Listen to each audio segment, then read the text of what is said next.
할렐루야. 네, 부활절 아침에 이렇게 예배 나오신 여러분 모두를 주님의 이름으로 환영하고 축복합니다. 주님께서 부활하신 그 부활의 기쁨이 여러분의 삶 가운데, 가정 가운데 함께 하시기를 축복합니다. 우리 시간 기쁘게 힘있게 우리 찬송하면서 나가겠습니다. 주 하나님 독생자 예수, 우리 다 같이 찬송하겠습니다.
함께 하심을 믿습니다. 우리가 주님 앞에 예배하며 나아갑니다. 고백하며 찬양하겠습니다.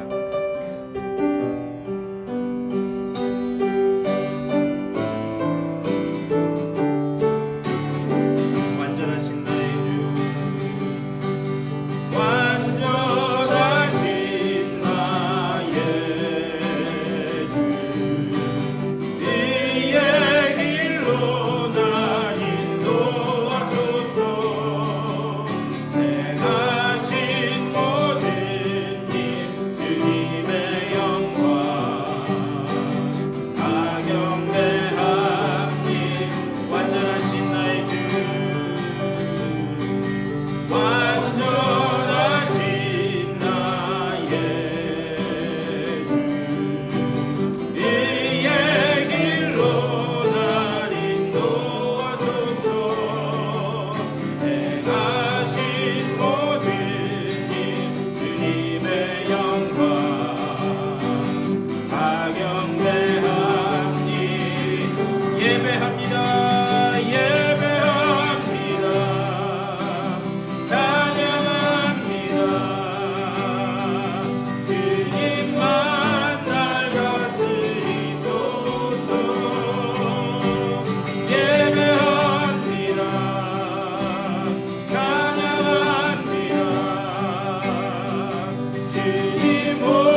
부활절의 날 사모하는 마음 가지고 다시 기도하며 나가겠습니다. 주님의 크신 사랑과 은혜를 감사드립니다.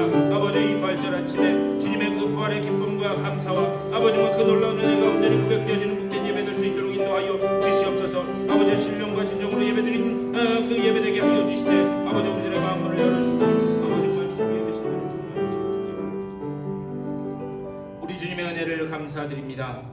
이 부활의 아침에 저희들 주의 전으로 불러주시고 그 나의 죄를 대속하기 위하여 십자가에 죽으시고 그리고 사망 권세를 깨뜨리고 부활하신 그 주님의 놀라운 은혜를 찬양하며 나아가게 하시니 감사를 드립니다.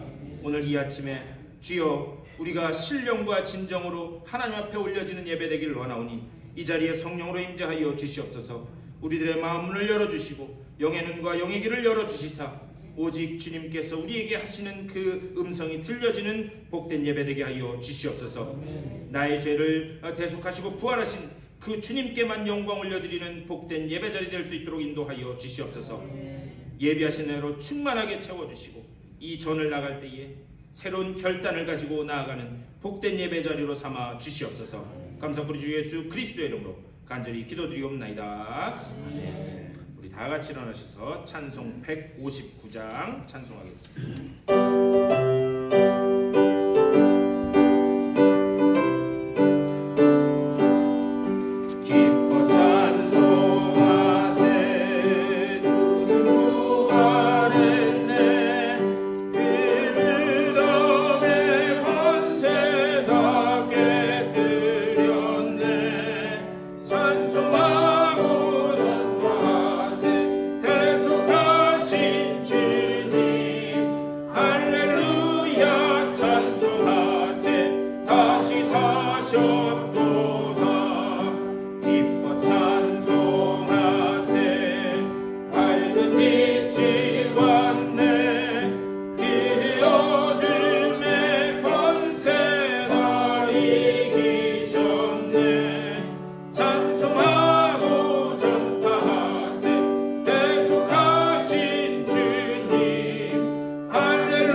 같이 교동문 133번 우리 부활절 첫 번째 것으로 교독하시겠습니다. 하나님께서 그를 사망의 고통에서 풀어 살리셨으니 이는 그가 사망에 매여 있을 수 없었으며 우리 주 예수 그리스도로 말미암아 우리에게 승리를 주시는 하나님께 감사하노니 그러므로 내 사랑하는 이들아 견실하여 흔들리지 말고 항상 주의 일에 더욱 힘쓰는 자들이라. 이 말을 할 때에 예수께서 친히 그들 가운데 서서 이르시되 너희에게 평강이 있을지어다 하시니 그들이 놀라고 무서워하여 그 보는 것을 영으로 생각하니라. 예수께서 이르시되 어찌하여 두려워하며 어찌하여 마음에 의심이 일어나느냐. 내 스스로와 나를 보고 알지 말라. 또 너를 알지 말라. 영은 살과 뼈가 없으되 너희 보는 바와 같이 나는 있느니라. 그러나 이제 그리스도께서 죽은 자 가운데서 다시 살아나서 잠잠한 자를 찾으려니와 되셨도다. 예수께서 이르시되 나는 부활이요 생명이니 나를 믿는 자는 죽어도 살겠고 무릇 살아서 나를 믿는 자는 영원히 죽지 아니하리니 이것을 내가 믿느냐. 이르되 주여 그러하나 주는 그리스도시요 세상에 오시는 하나님의 아들이신 줄 내가 믿나이다. 아멘. 사도신경으로 우리의 신앙을 고백하겠습니다. 전능하사 천지를 만드신 하나님 아버지를 내가 믿사오며 그 외아들 우리 주 예수 그리스도를 믿사오니 이는 성령으로 잉태하사 동정녀 마리아에게 나으시고 본디오 빌라도에게 고난을 받으사 십자가에 못 박혀 죽으시고 장사한 지 사흘 만에 죽은 자 가운데서 다시 살아나시며 하늘에 오르사 전능하신 하나님 우편에 앉아 계시다가 저리로서 산자와 죽은 자를 심판하러 오시리라. 성령을 믿사오며 거룩한 공예와 성도가 서로 교통하는 것과 죄를 사하여 주시는 것과 몸이 다시 사는 것과 영원히 사는 것을 믿사옵나이다. 아멘.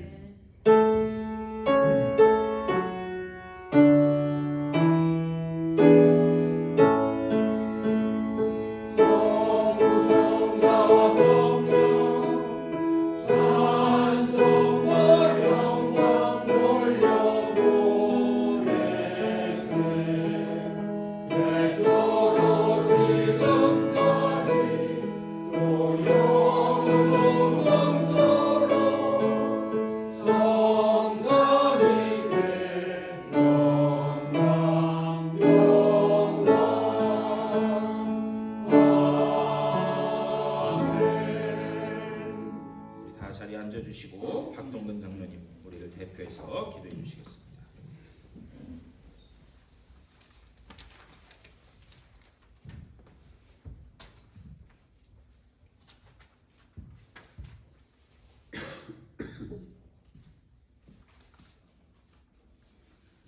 할렐루야. 사망 권세를 이기시고 부활하셔서 우리에게 영원한 생명을 주신 거룩하신 하나님 아버지, 그 크신 사랑과 능력을 찬양합니다.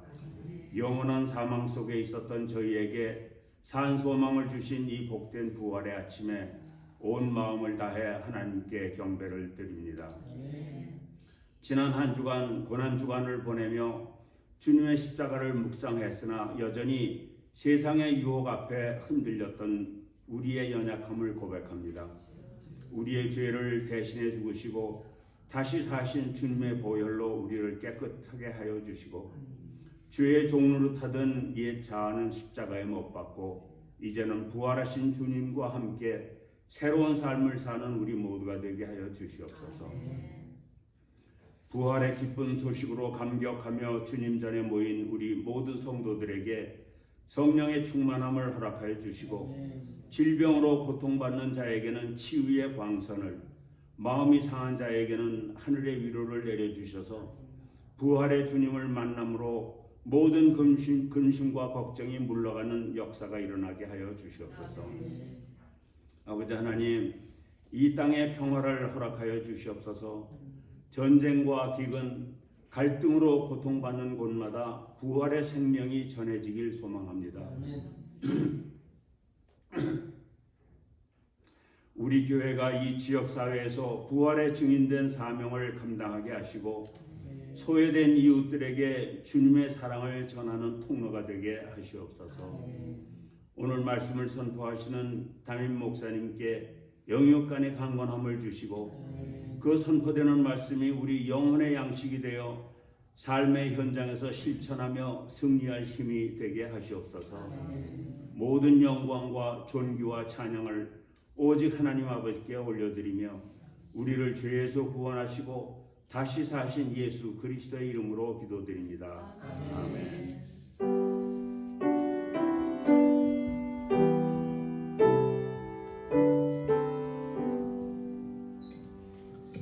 우리 찬송 한 장 더 하시겠습니다. 찬송 161장 우리 다 같이 찬송하겠습니다.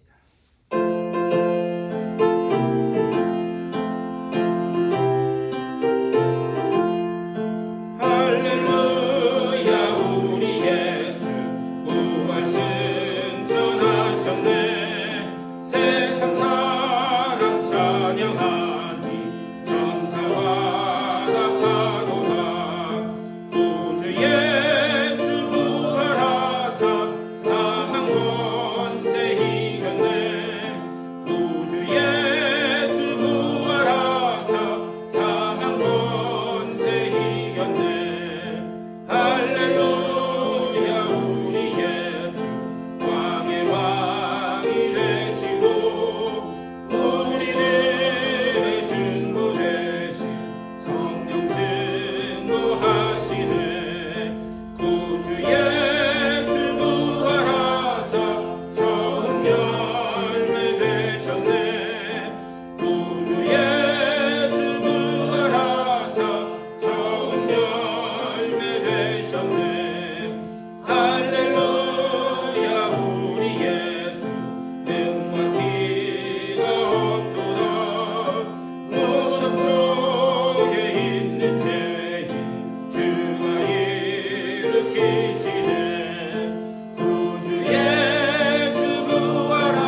나오신 여러분들을 주님의 이름으로 환영하고 축복합니다. 우리 오늘 다 같이 일어나서 인사하실 때 우리 한국말로는 주님께서 부활하셨습니다 인사하시고, 또 Happy Easter, He is risen, 이렇게 우리 인사하면서 다 같이 일어나서 우리 인사하시겠습니다.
감사합니다.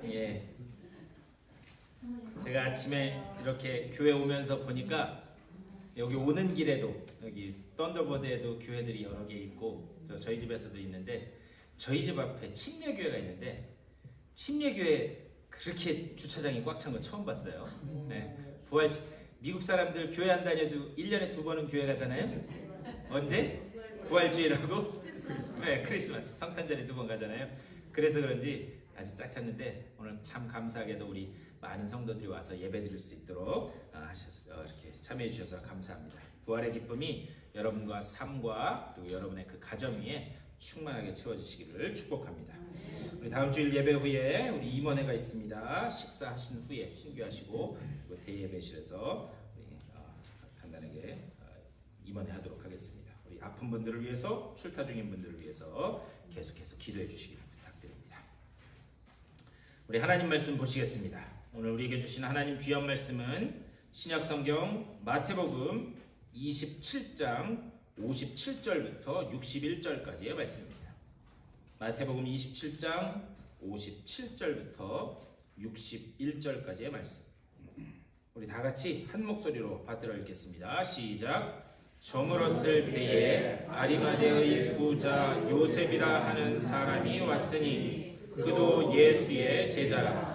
빌라도에게 가서 예수의 시체를 달라 하니 이에 빌라도가 내주라 명령하거늘 요셉이 시체를 가져다가 깨끗한 세마포로 싸서 바위 속에 판 자기 새 무덤에 넣어두고 큰 돌을 굴려 무덤 문에 놓고 가니 거기 막달라 마리아와 다른 마리아가 무덤을 향하여 앉았더라. 아멘. 오늘 우리에게 주시는 하나님의 귀한 말씀입니다.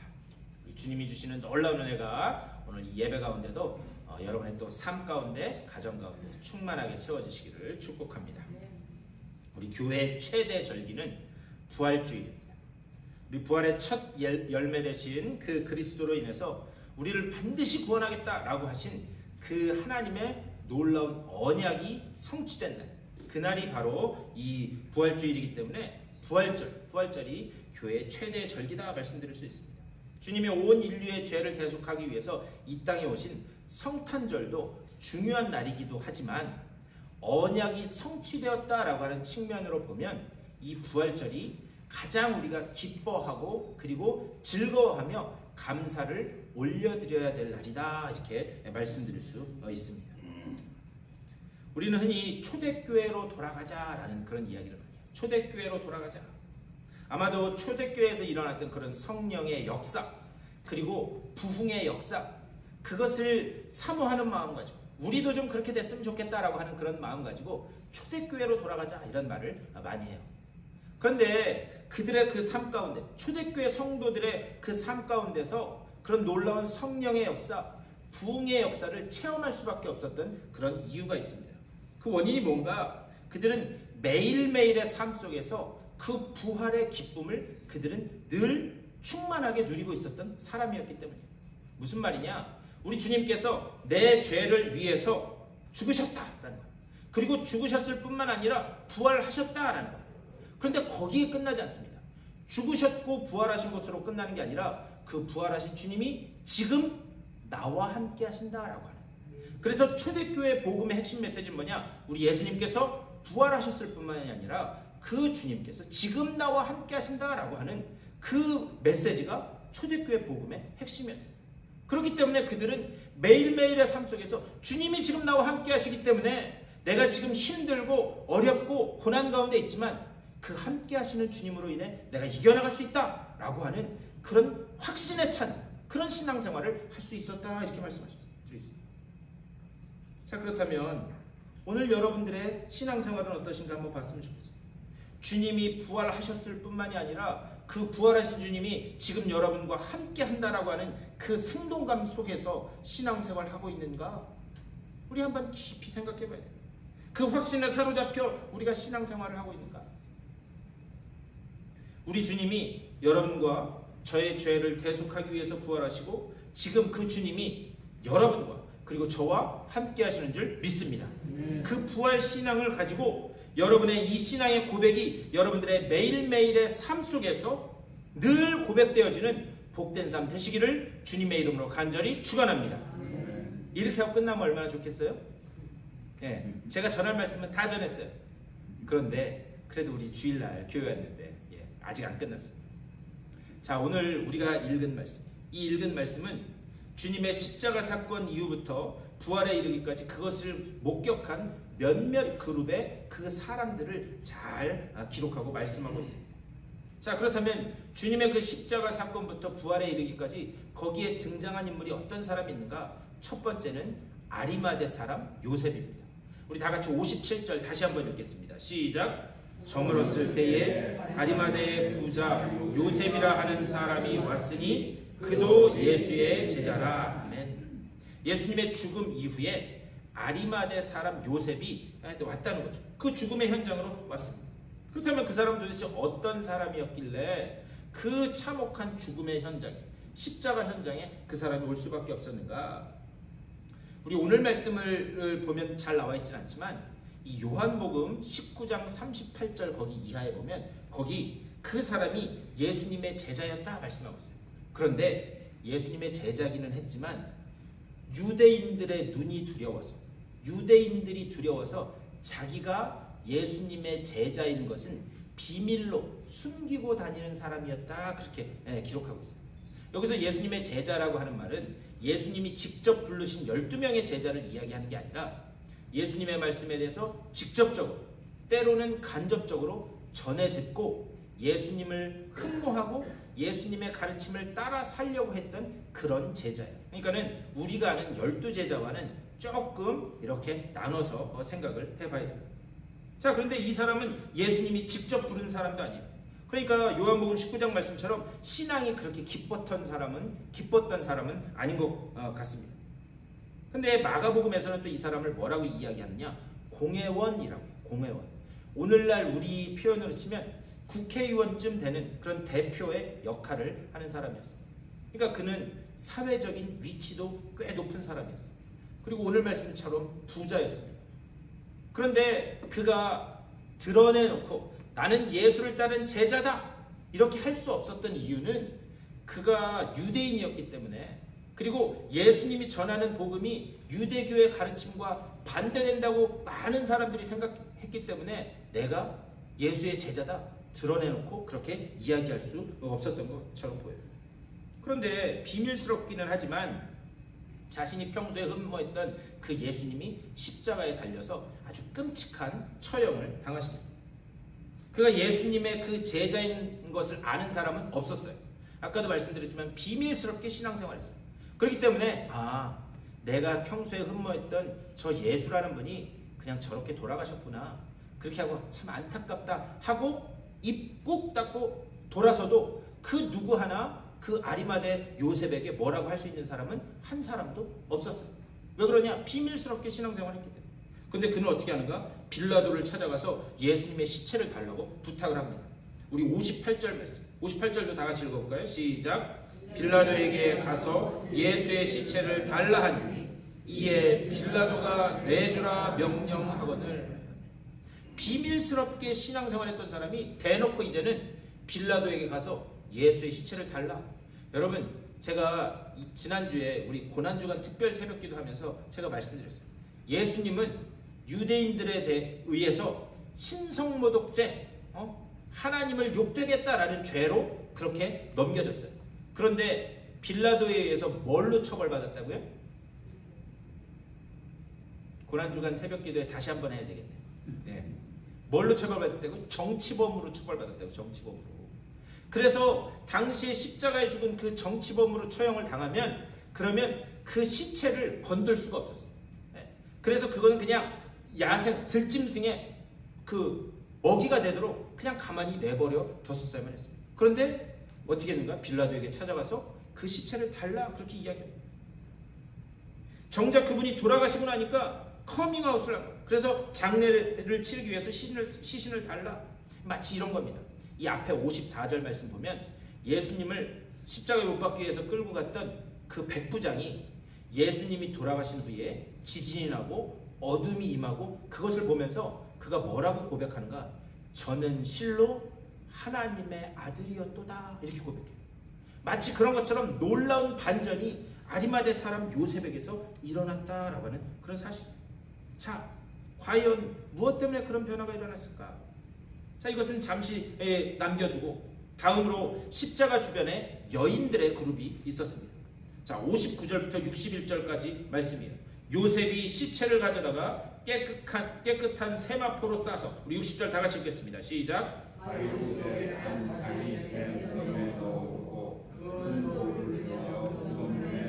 우리 61절 다 같이 읽겠습니다. 거기 막달라 마리아와 다른 마리아가 무덤을 향하여 앉았더라. 아멘. 예수님의 그 시신이 놓여진 그 무덤에 몇몇의 여자들이 앉아 있었다는 거예요. 그런데 이 당시 유대의 사회를 보면은요, 여자는 숫자로 카운트 되지도 않았었어요. 숫자로 넣어지지도 않았습니다. 마치 그런 거예요. 예전에 어떤 분이 저 강원도에서 서울을 향해서 가는 버스에 딱 이렇게 탔는데 거기에 군인들이 가득 앉아 있었대요. 휴가 가는 군인들이었겠죠. 그랬더니 그분이 딱 이렇게 버스에 타더니 여기는 사람은 하나도 없네. 그리고 내리셨대요. 군인은 사람으로도 앉혀주는 거랑 똑같은 거예요. 여자는 숫자로도 앉혀줘요. 그리고 어떤 사건을 여자가 목격하면 그것은 증인으로도 효력, 그리고 증인으로 채택이 되지도 않았습니다. 근데 여러분, 놀라운 사실은 뭔가? 예수님의 부활의 첫 번째 증인들이 누구였는가? 바로 여인들이었던 거예요. 여기에 성경에 놀라운 역설과 놀라운 은혜가 있다라고 하는 사실. 자, 그 뒤에 28장 5절과 6절 말씀입니다. 천사가 여자들에게 말하여 이르되 너희는 무서워하지 말라. 십자가에 못 박히신 예수를 너희가 찾는 줄을 내가 아노라. 6절 다 같이 시작. 그가 믿으시지 않고 그가 말씀하신 대로 살아나셨느니라. 와서 그가 누구를 보라. 아멘. 천사로부터 예수님이 살아나셨다라고 하는 그 이야기를 들어요. 그리고 그 이야기를 듣고 그 기쁜 소식을 제자들에게 알리기 위해서 막 달려갑니다. 그러다가 그 길 위에서 부활하신 주님을 직접 만나게 돼요. 자, 그것이 28장 9절 말씀이에요. 이것도 다 같이 읽겠습니다. 시작. 예수께서 그들을 만나 이르시되 평안하냐 하시기를 여자들이 나아가 그 발을 붙잡고 경배하니. 아멘. 자, 제가 조금 전에 말씀드렸어요. 당시 여자들은 어떤 사건을 목격해도 그것이 증인으로도 채택되지 않는 그런 존재로 여겨졌습니다. 더군다나 예수님의 부활을 처음으로 목격한 막달라 마리아. 이 막달라 마리아는 어떤 여자였는가?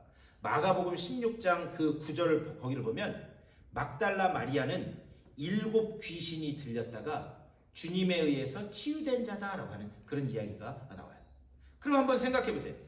여자들 이야기는 듣지도 않을 뿐더러 거기에 우리 주님께서 부활하셨어요 얘기하는 그 막달라 마리아가 누구라고요? 귀신 들렸던 여자. 그러면 그 얘기를 듣는 제자들이 그 얘기를 믿었을까요? 안 믿었을까요?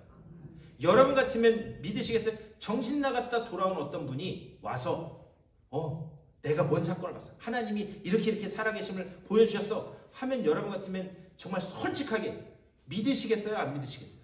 의심부터 들겠죠. 똑같은 그런 상황입니다. 그래서 마가복음 16장 그 10절 이하를 계속 보면은요, 매 절이 끝날 때마다 뭐라 그러냐?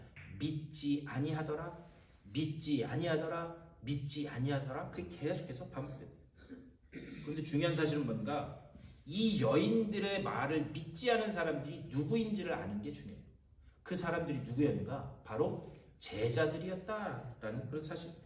여러분, 제자들은 어떤 사람들인가? 예수님이 직접 부른 사람. 예수님이 직접 불러서 3년 동안이나 동고동락하면서 예수님께서 말씀을 전하셨던, 그리고 가르치셨던 그런 사람들이에요. 그러니까 예수님의 그 부활을 가장 먼저 믿어야 될 그런 사람들임에도 불구하고 그 사람들은 어떻게 하는가? 듣고도 믿지 않았다 말씀합니다. 자, 반면에 증인으로도 쳐주지도 않는 그런 부적격자들은 어떻게 하는가? 부활을 체험했을 뿐만이 아니라 그 사실을 자신들이 봤다고 증언한다라고 하는 사실이에요. 여러분, 이 역설을 우리가 과연 어떻게 설명할 수 있는가? 자, 그런데 여기 십자가 주변에 또 다른 사람들이 등장해요. 어떤 사람들인가? 바로 경비병들입니다. 경비병. 이들은 무덤을 지키고 있을 때에 천사가 나타나서 큰 지진을 일으키고 그 무덤을 가로막고 있던 큰 바위를 굴려가는 그 광경을 목격하게 됩니다. 4절에서 이렇게 말씀합니다. 지키던 자들이 그를 무서워하여 떨며 죽은 사람과 같이 되었더라. 이렇게 말씀합니다. 여러분, 한번 생각해 보세요. 여러분들이 밤에 무덤을 지키고 있어요. 여러분, 밤에 무덤 가보셨어요? 안 가보셨어요? 전 옛날에 청년부 수련회를 갔다가 청년들이 거기에 이 시골 교회로 수련회를 갔는데 거기 향교 이 사당 같은 게 있었고 그 옆에 무덤이 몇 개 있었어요. 네, 무덤이 몇 개 있는데 우리 청년 중에 한 녀석이 이상하지? 밤에 거기를 한번 가보자는 거예요. 네, 밤에 거기 시골이라 불빛도 하나도 없어요. 그래서 청년들 몇 명하고 거기를 갔어요. 어떤 느낌이었을 것 같아요? 네? 귀신 나올까봐? 네. 그런데 여러분, 밤에 불 하나 없는 무덤에 가도 그런 느낌인데, 무덤을 지키고 있었는데 그건 사람이 한두 명이 옮길 수 있는 돌이 아닙니다. 그런데 그 바위가 옮겨지면서 심한 지진이 났다. 정말 놀라 나자빠졌을 거예요. 네. 지금 그것을 이야기합니다. 죽은 사람과 같이 되었다. 너무 놀라서 지금 죽은 사람과 같이 되었다. 자, 그런데 중요한 것은 무엇인가? 그들이 이 영적으로 아주 충격적인 장면을 목격한 후에 대제사장에게 보고하러 갑니다. 우리 11절, 28장 11절부터 14절까지의 말씀이에요. 여자들이 갈 때 경비병 중 몇이 성에 들어가 모든 된 일을 제사장들에게 알리니. 우리 12절 시작. 그들이 사람들과 함께 모여 부인을 하고 군인들에게 돈을 많이 주며 이르되 너희는 말하기를 그의 제자들이 밤에 와서 우리가 잘 때에 그를 도둑질하여 갔다 하라. 14절 시작. 만일 이 말이 성도에게 들리면 우리가 벌하여 너희로 근심하지 않게 하리라 하니. 아멘. 이게 무슨 말이냐면 밤에 봤더니 돌이 굴려지고 시신이 없어진 거예요. 그래서 대제사장에게 보고했더니 대제사장도 난리가 난 거죠. 그래서 어떻게 일을 꾸미는가? 그 경비병들한테 제자들이 밤에 몰래 와서 그래서 시체를 훔쳐갔다. 그렇게 증언해라. 그러면서 뭘 줬대요? 돈을 줬대요. 그냥 돈을 준 게 아니에요. 얼마큼 줬다고요? 많이 줬대요. 많이. 예. 돈을 많이 줬다. 그러면서 그 뒤에 뭐라 그러냐? 혹시나 총독인 빌라도가 야, 니들 경비를 밤에 그따위로서 니들 처벌할 거야? 라고 하면 자기들이 나서서 우리가 보호막이 되어줄게. 그러니까 그렇게 거짓으로 증언해봐. 지금 그 이야기를 하고 있는 거예요.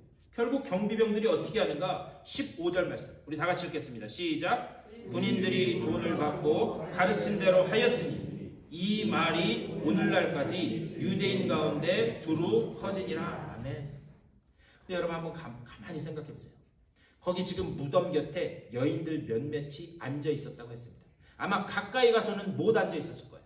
왜 그러냐면 예수님은 이 정치범으로 십자가에 달려 돌아가신 거기 때문에 그 근처에는 가지도 못했을 거예요. 아마 저 멀찍이서 이렇게 무덤을 바라보고 있었을 겁니다. 그렇다면 예수님이 부활하시는 그 사건을 가장 가까이서 두 눈으로 목격한 사람들이 누구일까요? 제 말씀이 무슨 말씀인지 이해가 되세요? 여자들은 저 멀찍이 있었어요. 그런데 정작 그 무덤 앞을 지키고 있었던 사람들은 누구? 경비요. 네. 그렇다면 가장 가까운 거리에서 예수님의 부활을 목격한 사람들은 바로 경비병들이었을 거예요. 그런데 중요한 사실은 뭔가 그들이 그것을 보고 난 다음에 너무나도 영적으로 충격을 받아서 죽은 사람처럼 그냥 혼이 나간 사람처럼 되었다 그렇게 말씀하고 있습니다. 그런데 죽은 사람같이 되었던 그들이 어떻게 하는가? 불과 얼마 지나지 않아서 뭐 때문에? 돈 때문에 거짓 증언을 하는 그런 일이 벌어졌다. 여러분 이게 아주 오늘 말씀에서 매우 중요한 포인트예요. 왜 가장 가까운 거리에서 예수님의 부활을 목격했음에도 불구하고 아무리 돈을 많이 받아도 그렇지 어떻게 그들이 거짓으로 말할 수밖에 없었는가? 이 사건을 우리가 과연 어떻게 논리적으로 설명할 수 있을까? 결국 제가 이 말씀을 준비하면서 가만히 생각해 보면 이것은요 논리적으로 설명될 수 있는 그런 일이 아닙니다. 이 사람들은, 이 경비병들은 어떤 사람들이었는가? 영적인 복을 받지 못한 사람들이었다라고 밖에 말씀드릴 수밖에 없습니다. 영적인 복을 받지 못한 사람들이었다. 여러분 신앙생활을 하다 보면은요, 저도 목회를 20년 넘게 하면서 이렇게 보면 그러면 아주 오랜 신앙생활 하셨는데요. 아무리 예배를 참석하고 말씀을 들어도 그 말씀이 그분들에게 이렇게 쫙쫙 빨려 들어가는 것 같은 그런 느낌을 받지 못하는 분들을 볼 때가 있어요. 그런데 신앙생활 한 지 얼마 되지 않았어요. 그분의 심령을 이렇게 보면 갈라진 논처럼 그렇게 쫙쫙 갈라져 있어요. 그런데 말씀을 전할 때에 그 속에 그 말씀이 완전히 쫙쫙 빨려 들어가는 것 같은, 그리고 영적인 허기를 체험하고 하나님의 은혜를 사모하는 그런 분들이 계시다라고 하는 사실. 우리가 그것을 어떻게 설명할 수 있는가? 결국 저분은 정말 참 영적인 복을 받으신 분이구나, 이거로밖에 설명할 수 없다라고 하는 사실. 그래서 결국 시편 1편에서 말씀하는 것처럼 복 있는 사람은, 제가 올해 첫 주일에 첫 설교로 이 시편 1편을 가지고 말씀을 나눴습니다. 기억나시죠? 안 나도 난다고. 기억나시죠? 네. 거기에서 복 있는 사람은 악인의 길에 서지 아니하며 쭉 말씀드리면서 복 있는 사람은 아슈레, 그 단어가 무슨 뜻인지 말씀드렸어요. 이 복 있는 사람은 무엇인가? 아슈레라고 하는 말은 이미 복 받은 사람한테 하는 얘기. 야, 한국말로 하면 넌 좋겠다, 복 받아서. 여러분 참 좋으시겠어요, 복 받아서. 아멘. 아니 복 받아서 좋겠다 그러는데 여러분 참 좋으시겠어요, 복 받아서. 아멘. 네, 아슈레, 복 있는 사람은 바로 그 이야기예요. 결국 뭐냐? 영적인 복을 받은 사람만 그런 은혜를 경험할 수 있다라고 하는 그런 사실입니다. 무덤을 지키던 경비병들은 영적인 복이 없는 사람들이었어요. 반면에 예수님을 끌고 골고다 언덕으로 올라갔던 그 백부장, 그는 진정 하나님의 아들이었구나. 또 예수님과 함께 그 십자가 다른 한편에 달렸던 그 강도도 뭐라고 그러는가? 오늘 당신의 낙원에 이를 때에 나를 어떻게 해달라고요? 나를 기억하여 주시옵소서. 그런데 다른 반대쪽에 달려있는 그 한 강도는 뭐라고 그런가? 끝까지 예수를 저주하며 욕했다, 그렇게 되어 있어요. 이것을 어떻게 설명할 수 있는가? 다만 부탁드리기는 여러분 영적인 복을 받으시는 여러분 다 되시기를 주님의 이름으로 간절히 축원합니다. 기도하셔야 돼요. 말씀을 듣기 전에도 하나님 오늘 말씀을 들을 때 이 말씀을 깨달을 수 있는 지혜를 허락하여 주시옵소서. 오늘 듣는 이 말씀이 내 심장을 때리는 말씀으로 다가오게 하여 주시옵소서. 우리가 그렇게 기도하면서 영적인 복 받기를 갈구하며 나아가면 하나님께서 그 복을 부어주실 줄 믿습니다. 경비병들은 그런 사람들이었다. 영적인 복이 없는 사람들이었다. 자, 이제 마지막으로 십자가 주변의 마지막 그룹은 어떤 사람들이었는가? 제자들이었어요. 제자들. 이 제자들은 이 역사적인 현장에 코빼기도 내비치지 않아요. 그러다가 결국 저 뒤에 가서 마태복음이 끝나가는 마태복음 28장 16절에 가서야 이제 겨우 등장합니다. 우리 16절 말씀 다 같이 읽겠습니다. 시작. 11 제자가 갈릴리에 가서 예수께서 지시하신 산에 이르러 17절도 다 같이 읽겠습니다. 시작. 예수를 배웠고 경배하나 아직도 의심하는 사람들이 있더라. 아멘. 아직도 의심하는 사람들이 있더라. 이게 제자들이었다. 부활하신 예수님을 직접 보면서도 의심하는 그런 제자들이 있었다. 3년 동안이나 예수님이 말씀을 가르치시고 말씀을 먹이시고 직접 보여주셨음에도 불구하고 여전히 의심하는 사람들이 있었다라고 했어요. 근데요, 우리가 한 가지 오해하면 안 되는 게 있어요. 여러분, 의심은 불신앙이 아닙니다. 의심한다고 죄가 아니라는 거예요. 의심할 수 있습니다. 여러분, 신앙생활 하면서요, 의심도 하셔야 돼요. 물론 우리가 의심하지 않고 그냥 물을 쫙쫙 스펀지처럼 빨아들이듯이 받아들이는 그 신앙이 복된 신앙이긴 하지만 아예 의심조차 안 하는 분들이 있어요. 의심조차 안 하면서 말씀을 읽으니 말씀이 무슨 말인지도 이해 못하는 분들이 있다. 중요한 것은 여러분 의심하는 것도 필요하긴 합니다. 하지만 의심이 불신앙은 아니다라고 하는 사실이에요. 이것을 우리는 어떻게 알 수 있는가? 요한복음 20장에 도마를 보셨으면 좋겠어요. 그 도마가 부활하신 주님이 제자들 앞에 나타나셔서 뭐라고 말씀하시는가? 자, 내가 너희들 앞에 나타났으니 두려워 말라. 그리고 성령을 받으라. 그리고 또 뭐라고 말씀하시는가? 너희에게 평안이 있을지어다. 이렇게 말씀하세요. 그렇게 말씀하셨음에도 불구하고 도마가 무엇이라고 이야기하는가? 내가 그분의 이 못 박힌 이 못자국에 손가락을 넣어보고 창자국에 내 손을 넣어보기 전까지는 나는 절대 믿지 못하겠다라고 그렇게 의심합니다. 그때 주님이 도마 앞에 나타나셔서 그렇게 말씀하세요. 도마야, 너는 봤기 때문에 믿느냐? 보지 않고 믿는 믿음이 복되다. 그렇게 말씀합니다. 그때 도마는 완전히, 의심쟁이 도마는 완전히 무너지게 됩니다. 그리고 기독교 초기 기독교의 역사를 보면 그는 그 이후에 인도에 전도하러 갔다가 선교를 갔다가 거기에서 창에 찔려 죽었다라고 하는 그런 이야기가 오늘날까지 전해집니다. 자, 과연 그 의심쟁이 도마가 어떻게 변화될 수 있었는가? 그런데 18절부터 20절까지 아주 중요한 말씀이 나와요. 18절 말씀. 예수께서 나와 말씀하여 이르시되 하늘과 땅의 모든 권세를 내게 주셨으니 19절 시작. 그러므로 너희는 가서 모든 민족을 제자로 삼아 아버지와 성령으로 세례를 들고 우리 20절도 다 같이 읽겠습니다. 시작. 내가 너희에게 분부한 모든 것을 가르쳐 지키게 하라. 볼지어다 내가 세상 끝날까지 너희와 항상 함께 있으리라 하시니라. 아멘. 이 말씀이 중요한 이유가 있어요. 뭔가 이런 의심쟁이들로 가득 찬 무지랭이 같은 제자들에게 하나님께서 위대한 사명을 맡기고 계신다라고 하는 사실입니다.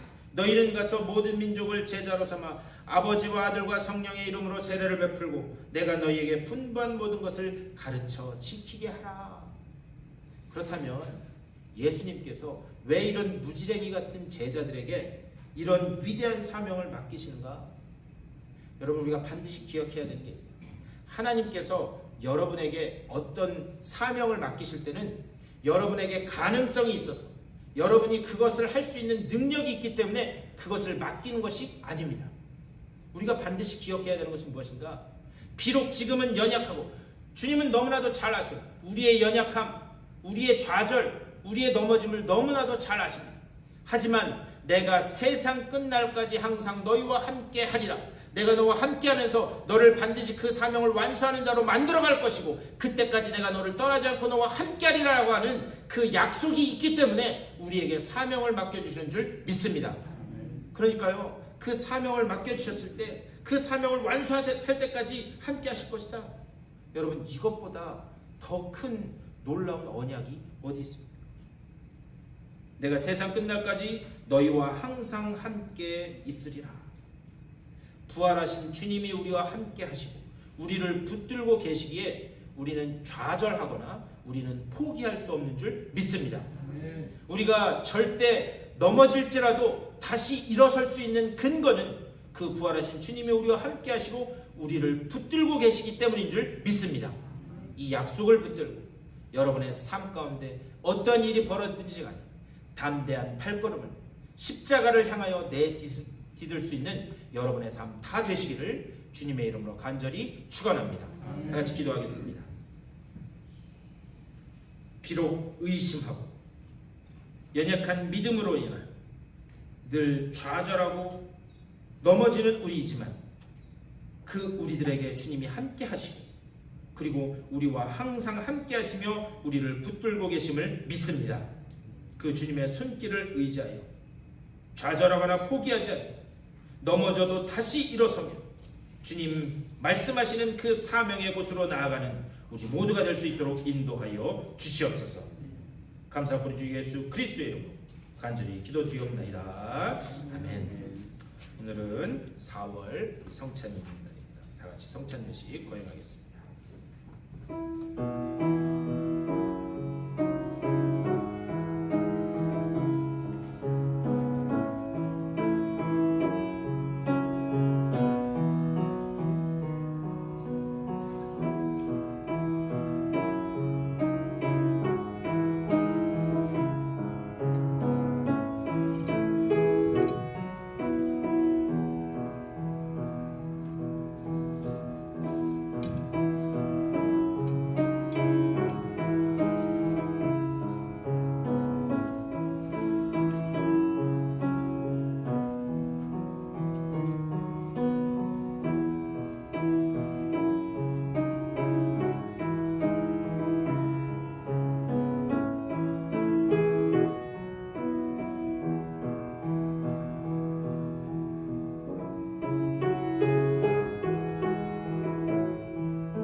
성찬 예식을 거행하겠습니다.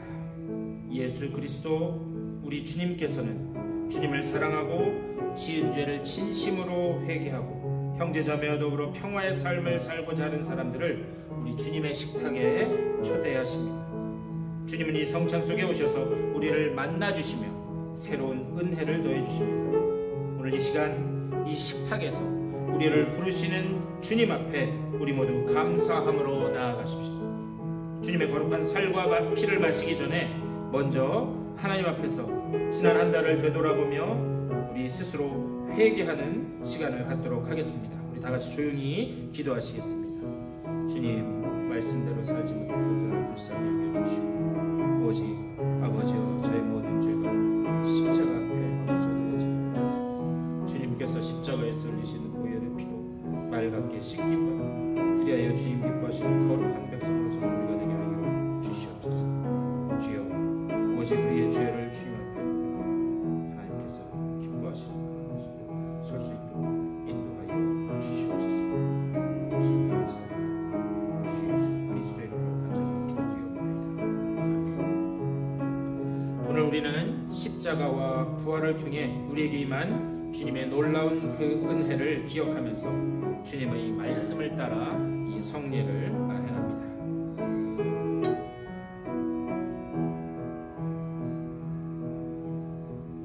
예수께서 잡히시던 밤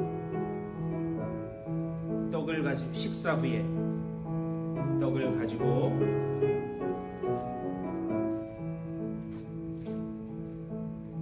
떼어 제자들에게 주며 주님은 말씀하셨습니다. 이 떡은 너희를 위하여 찢기는 나의 몸이니 이것을 기념하라. 주님 말씀하셨습니다.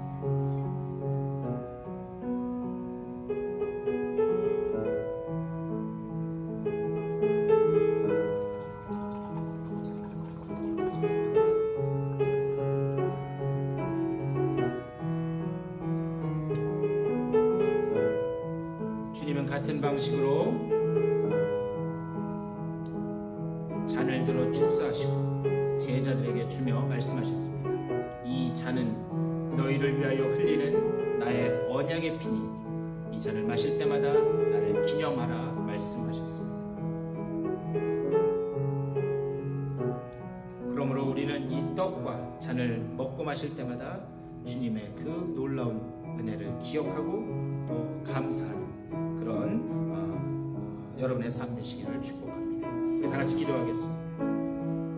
은혜의 성령님, 우리가 나누는 이 빵과 잔 위에 함께 하셔서 매일매일 그 은혜를 새롭게 체험하는 도구가 되게 하여 주시옵소서.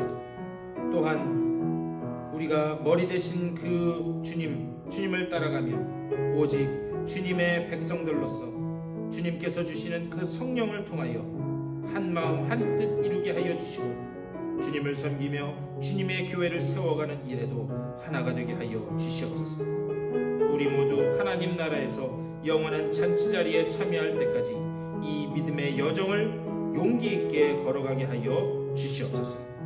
우리 주 예수 그리스도의 이름으로 기도드리옵나이다. 아멘. 우리 다 같이 주님 가르쳐 주신 기도 하겠습니다. 하늘에 계신 우리 아버지, 이름이 거룩히 여김을 받으시오며 나라의 임하옵시며 뜻이 하늘에서 이룬 것 같이 땅에서도 이루어지이다. 오늘날 우리에게 일용할 양식을 주옵시고 우리가 우리에게 죄진 자를 사하여 준 것 같이 우리의 죄를 사하여 주옵시고 우리를 시험에 들게 하지 마옵시며 다만 악에서 구하옵소서. 대개 나라와 권세와 영광이 아버지께 영원히 있사옵나이다. 아멘. 우리 주님께서 여러분을 위해 주신 몸입니다.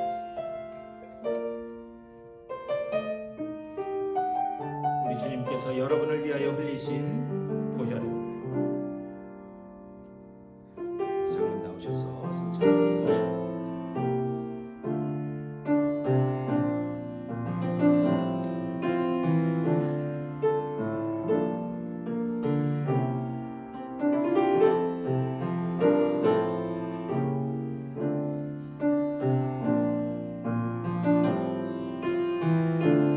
주님이 장로님을 위하여 주신 거룩한 몸입니다.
이 일을 기념하라는 주님의 말씀을 따라서 이곳에서 주님의 거룩한 죽으심과 부활을 기억하였습니다. 우리가 받은 이 빵 조각과 이 잔이 우리 안에서 보이지 않는 하나님을 늘 새롭게 일깨우는 사인이 되게 하여 주시옵소서. 밝아오는 이 한 달 주님 안에서 주님과 함께 용기 있게 걸어나가게 하여 주시옵소서. 주님 감사합니다. 우리 주 예수 그리스도의 이름으로 간절히 기도드리옵나이다. 아멘. 다 같이 일어나셔서 준비하신 예물 하나님 앞에 봉헌하시겠습니다.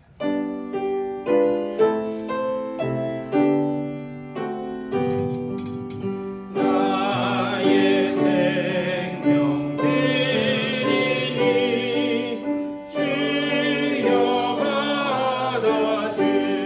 받아주셔서 세상 살아갈 동안 간송하게 하소서. 나의 몸 드리니 주여 받아주셔서 하늘나라 위하여 주 뜻대로 쓰소서. 아멘. 주님의 크신 은혜를 감사드립니다. 영원히 죽을 수밖에 없는 나를 위해 십자가에 달려 고난당하시고 또한 그 온갖 모멸과 수치를 이기시고 모든 사망의 권세를 깨뜨리고 다시 살아나셔서 우리를 다시 하나님 기뻐하시는 언약의 백성들로 만들어 가시는 줄 믿고 감사를 드립니다. 오늘 이 부활의 아침에 그 기쁨과 또 그 감사가 그 은혜가 온전히 주님 앞에 고백되며 이제부터 하나님 인도하시는 그 길로 나아가기를 결단하고 순종하는 주님의 복된 백성들 다 되게 하여 주시옵소서. 그 걸어가는 길 가운데 하나님이 약속하신 그 놀라운 언약의 성취를 맛보는 저들의 삶이 될 수 있도록 복 내려 주시옵소서. 저 예물을 드린 손길 가운데 하나님 복 내리시고 늘 주님께서 세상 끝날까지 함께 하겠다고 하신 그 약속을 따라 담대한 발걸음을 떼게 하여 주시고 저들의 가정과 자녀들 가운데 또 되어지는 모든 일들 가운데 하나님께서 하늘문을 여시고 복 내리심을 맛보게 하여 주시옵소서. 이 예물이 쓰여지는 곳마다 오직 그 부활하신 주님의 구원의 빛만이 비춰지며 어둠은 물러가고 주님 앞으로 돌아오는 귀한 백성들이 계속해서 일어날 수 있도록 복 내려 주시옵소서. 감사합니다. 주 예수 그리스도의 이름으로 축복하며 간절히 기도드리옵나이다. 아멘.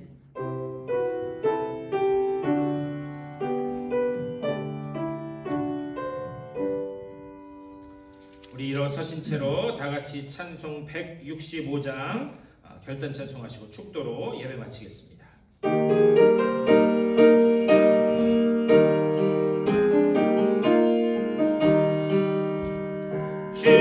주님께 영광 다시 사신 주 사망 권세 모두 이기시네 기도 입은 천사 또 그런 견고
하나님께서 모든 민족을 제자로 삼아 아버지와 아들과 성령의 이름으로 세례를 베풀고 내가 너희에게 분부한 모든 것을 가르쳐 지키게 하라. 내가 세상 끝날까지 너희와 항상 함께 있으리라. 이 약속이 우리에게 주어진 줄 믿습니다.